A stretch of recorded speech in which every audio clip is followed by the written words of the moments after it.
प्यारे बच्चों, आज मैं आपको हज़रत इब्राहीम की स्टोरी सुनाऊंगी। नमरूद हज़रत इब्राहीम से लड़ाई कर के थक गया।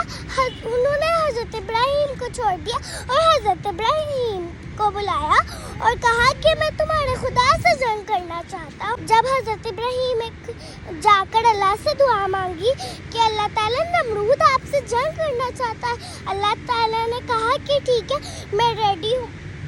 अल्लाह ताला ने कहा कि अपनी जंग तैयार कर लो। उन्होंने 6 मंथ अपनी जंग तैयार की। उसके बाद लड़ाई होने लगी।